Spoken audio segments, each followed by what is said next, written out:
Yeah, we'll close the door. It's a bit noisy, it's not, I can't hear it, but Julie, welcome, come on up everyone, Elia and Eve.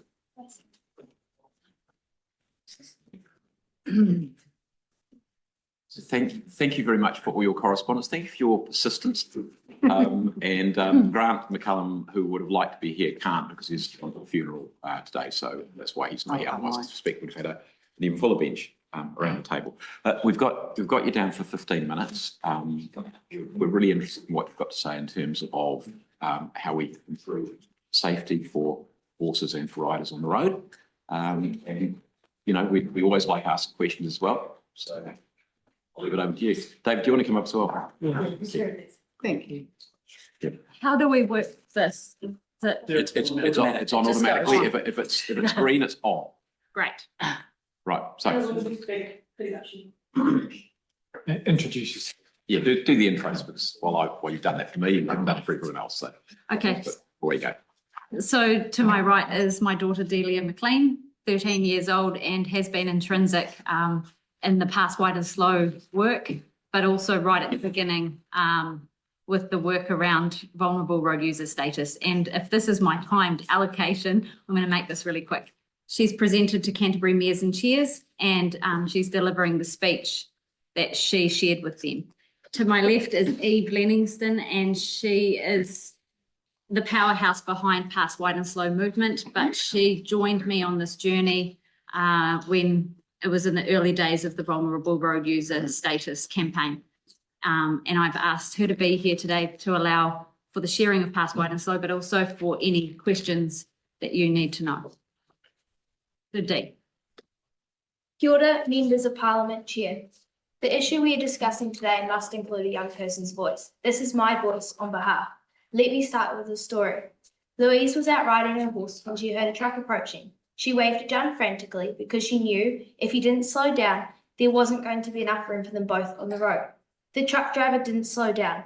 Louise's horse bolted and she fell off, landing on the road in front of the truck, which had finally stopped. She told us she doesn't ever want to land a couple of metres in front of a truck again. And this is why road users in New Zealand need to be educated on how to safely share the road. This issue is worldwide and has been on the radio, TV, in the newspaper and social media. Horses do not have the same rights as other traffic on the road. According to the Land Transport Road User Rulebook, horse riders are labelled an other road user in legislation. This label comes with no benefits at all, and in reality, it means horse riders don't feature in road safety education, the licensing system, messaging or campaigns. So if there is no education, how do new drivers, foreign drivers or city people travelling out into the rural areas know what to do when they see a horse and rider on the road? What do riders need from drivers on the road? Please pass us wide and slow. This means give us at least 2 metre space and slow down as you drive past. Remember, horses are a fly animal, which means that in a situation where they feel scared, their natural instinct is to run. Riders are doing their very best to manage the horse, but that is made harder if there are rattly trailers with flapping plastic zooming past, cars that backfire or horns tooted, but most of all, travelling too close. You may think surely this doesn't happen, but it certainly does. I've listened to far too many scary experiences of riding on our roads. How a person drives not only affects horse riders, but other road users as well. Remember, we are people on an animal with a mind of its own. Extra care needs to be taken, just like a driver would if they saw a child riding a bike on the road. Members of Parliament, horses must be formally recognised as a vulnerable road user in transport legislation. And I ask you, recommend further measures to prevent death and injury on our roads. Kia ora, Dee. Kia ora. Kia ora. Well done. Tino. Kia ora, Members of Parliament. My name is Julia McLean, and I am the author of the submission before you. To my left is Eve, and who I've invited to speak about Pass Wide and Slow New Zealand mahi. I am the spokesperson for this work and am speaking on behalf of Equestrian Sports New Zealand, Te Hapari Hoiho, New Zealand Riding for Disabled, New Zealand Pony Clubs Association, the New Zealand Equine Health Association, Equine Welfare and Ethics, New Zealand Thoroughbred Racing, Harness Racing New Zealand, New Zealand Rodeo Cowboys, New Zealand Horse Network, New Zealand Ambulance Trust, the Gatong Foundation, the ANZAC Mounted Equine Rehab Unit and Cycling Action Network and SPCA, to name a few. I am speaking as the founder of Pass Wide and Slow New Zealand. I am a trained journalist and my approach to this work and case before you has focused on gathering the facts. To do this, I have spoken with professionals and their respective authorities, written official information requests, spoken to and listened to hundreds of riders' road riding accounts across New Zealand, and researched what other countries are doing. I have spoken directly with advocates in those respective countries: Victoria, Animal Care Australia, Western Australia Horse Council, UK Path Wide and Slow founders, Northern Ireland, the British Horse Society, and Colorado equestrians. My hope is the additional evidence submitted leaves you in no doubt that the issue of formally recognising equestrians as vulnerable road users in this country's transport legislation is critical to saving lives. It is not acceptable to have a section of community not provided for by way of road safety messaging, education, the licensing system, inclusion in off-road infrastructure, and publicly accessible spaces and places.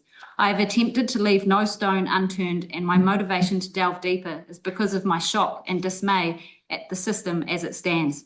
Current legislation is not fit for purpose. 43 lives have been lost on our roads since 2000. 40 people aged between 10 and 79 years of age have died between 2000 and 2019, and there's an even split between men and women. The Ministry of Health uses a range of sources, police, funeral director, coroner, hospital records, to validate its data reliability, and deaths are not just related to a vehicle versus car, but include all on-road incidents.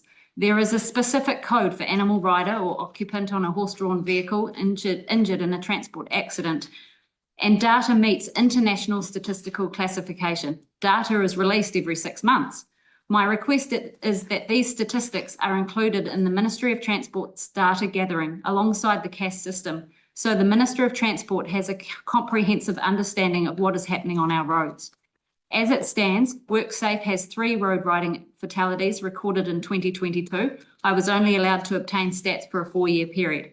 Meanwhile, ACC has a total of 17 fatalities on its books for the period of 2007 to 2024. It's stated, though, that its data is based around claims and voluntary reporting, and acknowledged data may not represent the total number of fatalities relating to accidents. I wish to thank ACC for suggesting I contact MOH. NZTA, meanwhile, uses the crash analysis system, CAS, and collects 3 types of fatalities involving horses: equestrian, driver, passenger. As a result, NZTA stats show 8 equestrian deaths for fatal crashes between 1980 and 2024. The Ministry of Transport's CAS system only captures road crashes that involve a vehicle, and yet that data informs policy, design of road safety initiatives, supports funding applications, allows staff to monitor and evaluate safety measures, supports research, and provides public stats. It's the foundation for life-saving work. CAS does not capture if a vehicle spooks a horse and rider and the rider subsequently falls and dies. Close calls are not captured because they are difficult to verify and can be subjective. And here's where it gets messy. NZTA manages CAS but relies on police for data following their investigation into a vehicle crash. In my OIA to police, it stated death and serious injury stats involving horse riders are held by NZTA and tried to refer the request. However, NZTA stated that it does not hold data on what type of animal is involved in a crash. Consequently, no data could be provided by police on the number of complaints made relating to road riding incidents. There is no code for events involving a horse and rider. No data could be retrieved on the number of careless driver offences or death and serious injury, but police could tell me that a total of 13 $55 infringements for drivers who fail to exercise due care to a ridden or driven animal have been issued in 13 years. This is the same infringement the previous and current Transport Minister publicly refer to as protection in current legislation. In my mind, no data equals no idea of what is happening on the road. We welcome a review of traffic offence penalties, but I would also argue it's not necessary in this case. There is provision in legislation, it just needs to be enforced. Section 40, operating a vehicle in a manner liable to cause damage or annoyance or injury carries a $600 fine. This could cover off many of the driver behaviours equestrians sadly encounter on the road and send a deterrent. Proof can be sounding of a horn, witnesses, injury or footage. I have written to police to express my concern around a lack of data and made suggestions on how it can be approved. I sought advice and suggested a tick box is included on an incident report card for when police attend a complaint. Its response was that police do not have the capacity or resource to collect additional data or make changes to the system, but it did acknowledge it was open to any future evidence or developments that may warrant a reassessment. I hope this is that time. Vulnerable road users support. I'm thrilled to be able to tell you that equestrians have 100% support from local government regional transport committees across the country. Auckland Transport Board, Auckland Regional Transport Committee, Bay of Plenty, Waikato, Greater Wellington, Gisborne, Northland, Hawke's Bay, Horizons, Tasman, Nelson, Canterbury, West Coast, Taranaki, Otago, Southland. All have heard the case and all stand with equestrians. You have a copy of a confirmation of all those letters. The licensing system, we can confirm what we already know because we can see and feel it on the roads, and that is the lesson modules for driving instructors, all 20 of them do not refer to a horse and rider. Pass Wide and Slow has fed into a NZTA review currently happening of these lesson plans, in particular rural and open road driving where horses are not mentioned. The learner licensing system, questions asked in this have nothing relating to horses. The test is used for both new drivers and drivers moving to New Zealand who require a theory test to convert their overseas licence. The road code has the basics that cover general courtesy, speed and passing distance, passing a horse at night, and implications of inconsiderate behaviour around horses. When there is no road safety messaging or education campaign on how to approach and pass a horse for years, if not decades, then in my mind, it makes equestrians the most vulnerable road user group on the road. The road riding stories I've shared with you are a sample. Incidents of near misses, injury, serious behaviours that are careless or deliberate are prevalent. I raised this issue with NZTA in April 2024, but it wasn't until April 2025 that the equestrian community saw 4 social media posts released. It took the former Transport Minister to make inquiries on behalf of Pass Wide and Slow New Zealand, and NZTA told the Minister it only releases campaigns and publishes social media content at times that it would have the most impact. The summer months were noted. Before the end of the financial year, NZTA released its campaign. The message was closely aligned with Pass Wide and Slow, but it didn't quite say it. I wrote to NZTA and requested a face-to-face. This was positive, but it's absolutely clear that NZTA is hamstrung in what it can and can't do as a result of the government's policy statement on land transport and expectations which set funding priorities. The issue of getting a road safety post on the Roading Authority's platform is illustrative of the battle. The GPS position is also the same for ACC. Lost access. We find horses displaced from historical bridle trails, banned from reserves and beaches, ousted from crown forests and excluded from pathways and trails that enable vulnerable road user groups to have a safer off-road journey. Crown entity Hiringa Anuku, in its evidence to a 2022 petitions committee, stated that the default policy for public access to trails should be multi-use to allow people who walk, bike, horse ride to enjoy the outdoors. If modes of use are restricted, then clear evidence should justify the decision and alternative public access should try to be identified for the excluded group. I suggest the Walking Act that the Walking Access Commission operates under is reviewed with a lens that is inclusive of all passive recreational users. Advocacy and community. Equestrians Advocacy, which is a voice for Canterbury and West Coast riders, has submitted and presented to every council's long-term plan last year in Canterbury and recently Waimate. We are experiencing inclusion for the first time by way of a 10-year strategy that looks at walking and cycling and now horse riding. One district allocated $150,000 for horse trail infrastructure improvements. However, in Tasman, horse riders are suddenly challenging a proposal to be excluded from access to stop banks in Waimea Park, horse riders only. And in Taranaki, equestrians are challenging the rationale of restricting access to horse riders on the beach as part of a bylaw review. Rightly so. They are asking for evidence to illustrate there's a problem. Members of Parliament, like Delia said, horse riders must be formally recognised as vulnerable road users in transport legislation and respectfully included in community infrastructure and road safety programs.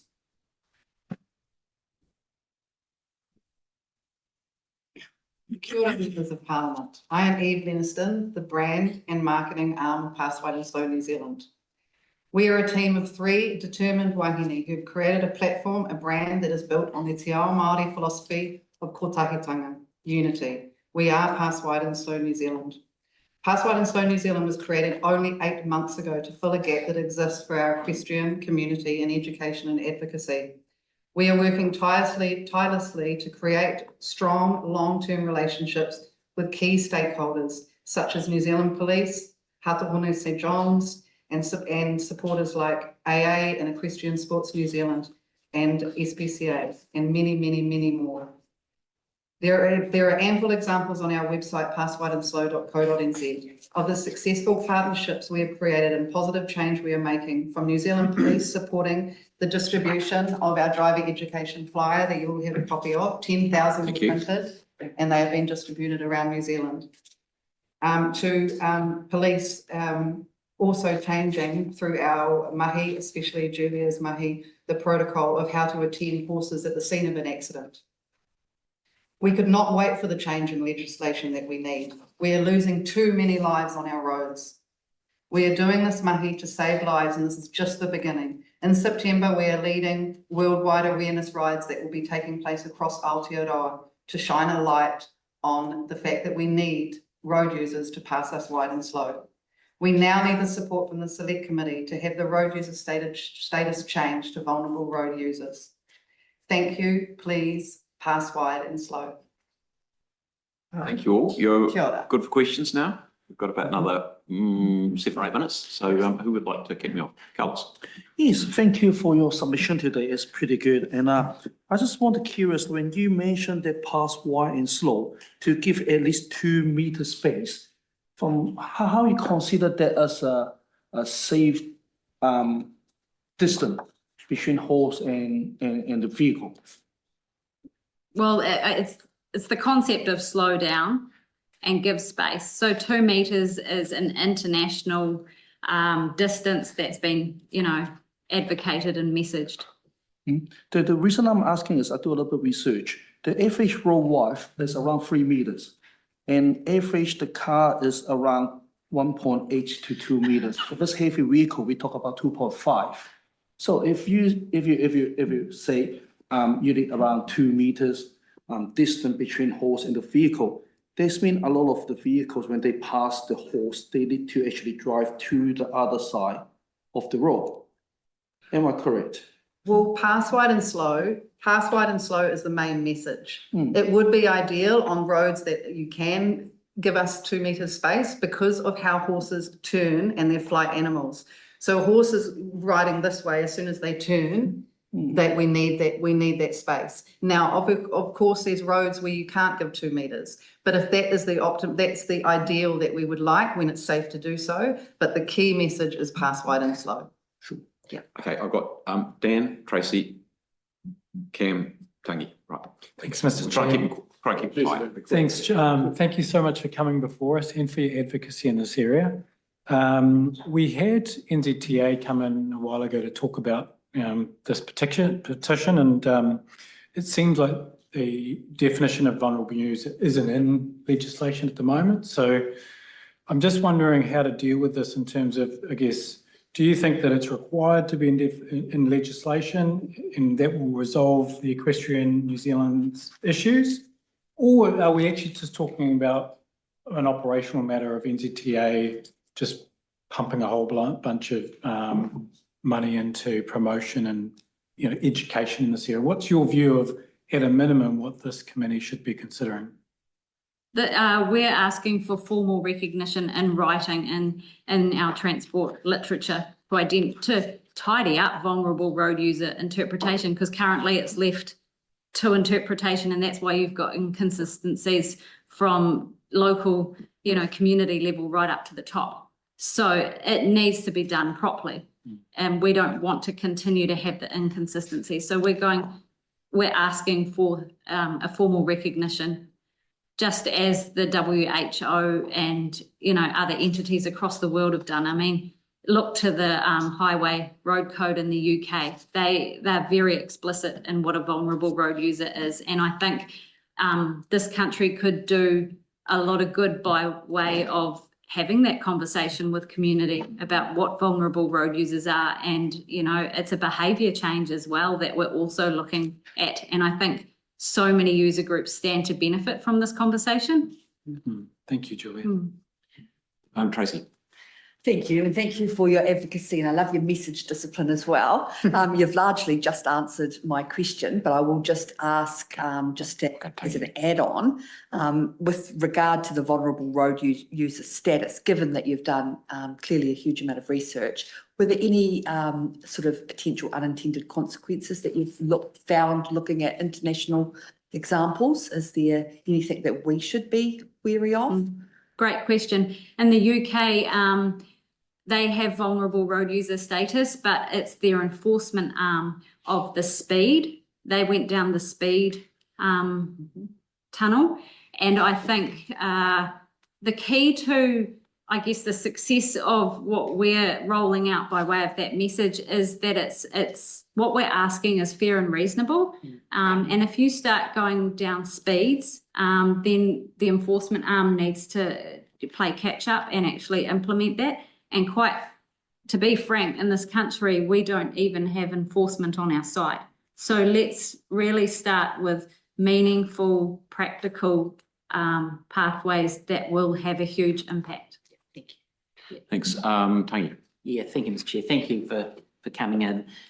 You've talked about seeking formal recognition. You've also referenced the deterrent factor, which is basically a $55 infringement, which seems wholly insufficient. You've talked about the current and the former Transport Minister citing that. What would you like to see developed in the deterrent sort of domain? We would like, when riders make complaints, that they are followed up, that they feel heard, number one. Number two, for those incidents where people are maimed, injured, hospitalised, and that there's no accountability to anyone, that needs to be tidied up. So what we're saying is there is provision in legislation already. We don't need a huge rethink on this. We just actually need enforcement and education to work really seamlessly. And I think it wouldn't take long for things to turn around quite quickly. But it's really just sad when you see people so damaged and there's nothing that sits in their favour. They suffer with their injuries and they suffer with the fact that they have seen no justice. Thank you. Anyone else? I have just one question then to follow up on. So you've already covered two of the areas I wanted to ask about. Which was the third one? One of the things you said is that the information available is a little bit all over the place, and this is not just an issue for the equestrian sector. It's across the board that everybody's got different databases. So is that something we should also be having a little bit of a 100% one-stop shop. What I'm saying is the data's there. It just needs to be used. I mean, the MOH released every 6 months with a statistical classification system that has a code specific to this is huge. So this being horse riding. Horse riding, Yeah. It's there. So if that data sat alongside what is already being used, and who knows what other coding systems they have for other vulnerable road users, but I would argue what we're seeing with horse riders could potentially be translated across the board for other user groups. That's what I was thinking, because I know they are inconsistent across the board. Yeah. Yeah, no, thank you. Okay, Lucky, last note. Look, really, really appreciate it. Thank you for all that you've done. Thank you for all the effort you've put in. Thank you for the effort of coming up here. We really appreciate it. And you've given us some things to think about, which we will do so. Really